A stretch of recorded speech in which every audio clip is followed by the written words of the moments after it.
ఆంధ్రప్రదేశ్ చరిత్రలో చెరిగిపోని ముద్ర వేసుకుంటున్నారు తెలుగుదేశం పార్టీ జాతీయ ప్రధాన కార్యదర్శి నారా లోకేష్. జగన్ లాంటి అత్యంత క్రూరమైన ముఖ్యమంత్రిగా ఉన్న రాష్ట్రంలో అనితర సాధ్యమైన అరుదైన ఘట్టాన్ని ఆయన ఆవిష్కరిస్తున్నారు. జగన్ తన క్రూరత్వంతో దాదాపు 90,000 మంది తెలుగుదేశం పార్టీ కార్యకర్తలపై కొన్ని లక్షల కేసులు పెట్టారు. ఎస్సీలపైనే ఎస్సీ ఎస్టీ అత్యాచారాల నిరోధక చట్టాన్ని మోపిన కేసులు కొన్ని వందలున్నాయి. 16 ఏళ్ల పిల్లాడిపై హత్యాయత్నం కేసు పెట్టిన రాష్ట్రమది. అంగళ్లలో తెలుగుదేశం పార్టీ అధినేత చంద్రబాబు నాయుడుపైనే దాడి చేసి ఆయనపైనే హత్యాయత్నం కేసు పెట్టారు.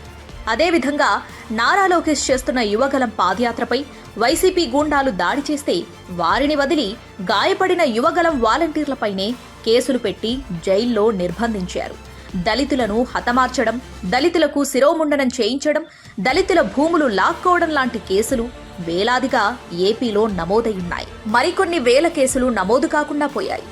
మహిళలపై అత్యాచారాలు, బాలికలను లైంగికంగా వేధించడం నిత్యకృత్యమైపోయింది. వైసీపీ గూండాలు స్వైర విహారం చేస్తున్నాయి. బలహీన వర్గాలకు చెందిన వారికి రక్షణ లేకుండా పోయింది. అన్ని వర్గాల ప్రజలు అణిచివేతకు గురవుతున్నారు.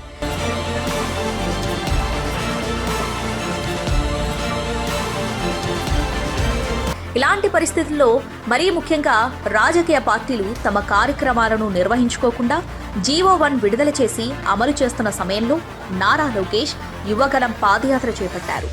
నారా లోకేష్ను జగన్ పోలీసులు వేటాడారు, వెంటాడారు, మైకు లాక్కున్నారు, స్టూల్ కూడా లాక్కున్నారు. డ్రోన్ కెమెరాలతో పాదయాత్రను చిత్రీకరించి వైసీపీ పెద్దలకు అనుక్షణం పంపుతున్నారు. ఆ వీడియోలో ఉన్నవారిని ఆ తర్వాత బెదిరింపులకు గురి చేసేవారు. అయినా సరే తెలుగుదేశం కార్యకర్తలు కదల్లేదు, మెదల్లేదు, అడుగు వెనక్కి వేయలేదు. తమ కోసం వచ్చిన లోకేష్ కోసం వారు నిలబడ్డారు. లోకేష్కు రక్షణగా నిలిచారు. కార్యకర్తలను తన తమ్ముళ్లగా చూసుకునే లోకేష్, ఆయన తల్లి నారా భువనేశ్వరి తెలుగుదేశం పార్టీ కార్యకర్తల త్యాగాలను అనునిత్యం స్మరించుకుంటున్నారు.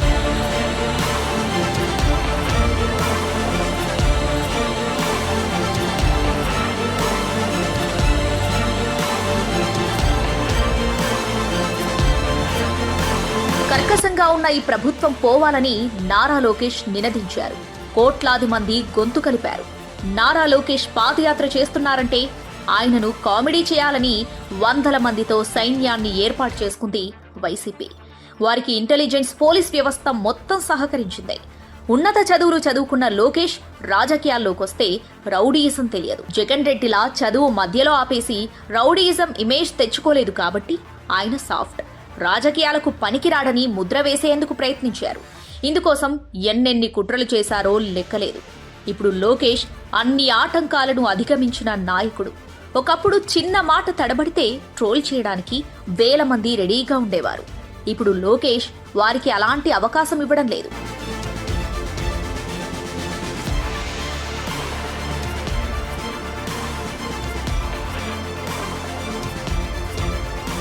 కొసమెరుపు ఏంటంటే జగన్ రెడ్డి నోరు తెరిస్తే కాస్తో కూస్తో వచ్చిన తెలుగు జ్ఞానంతో లెక్కలేనన్ని చేసిన వ్యాఖ్యలు సోషల్ మీడియాలో వైరల్ అవుతున్నాయి.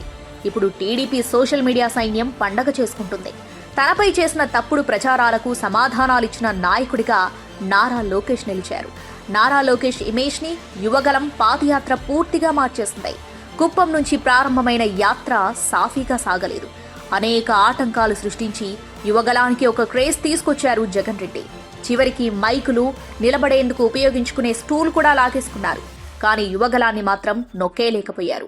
చివరికి చంద్రబాబును అరెస్ట్ చేసి ఏదో సాధించామనుకున్నారు. కానీ లోకేష్ను నేషనల్ లెవెల్లో పాపులర్ చేశారు. ఆయన ఢిల్లీలో వ్యవహారాలను ఒంటి చేత్తో చక్కబెట్టగలరన్న నమ్మకాన్ని ప్రజల్లో కల్పించారు. ఆయన నాయకత్వ సామర్థ్యం ప్రజల్లో మరింత విశ్వాసం పెంచారు. ఇచ్చాపురం దాకా చేయాలనుకున్న పాదయాత్రను భీమిలి వరకే చేసేలా చేయడం ఒక్కటే జగన్ రెడ్డి సాధించిందే. కానీ దీనివల్ల ఆయనకు లాభమా నష్టమా అన్నది ఇప్పటికే వైసీపీ నేతలు చర్చించుకుంటున్నారు. ఇప్పుడు లోకేష్ అన్నింటినీ అధిగమించిన నాయకుడు. తనపై వందల కోట్లు వెచ్చించి చేసిన తప్పుడు ప్రచారానికి సమాధానాలిచ్చిన నాయకుడు. తాను చెప్పింది చేస్తానని ధైర్యంగా చెప్పగలిగే నాయకుణ్ణి శిలాఫలకాల సాక్షిగా ఆవిష్కరించుకున్న నాయకుడు. ఈ నాయకుణ్ణి తీర్చిదిద్దింది యువగలమే.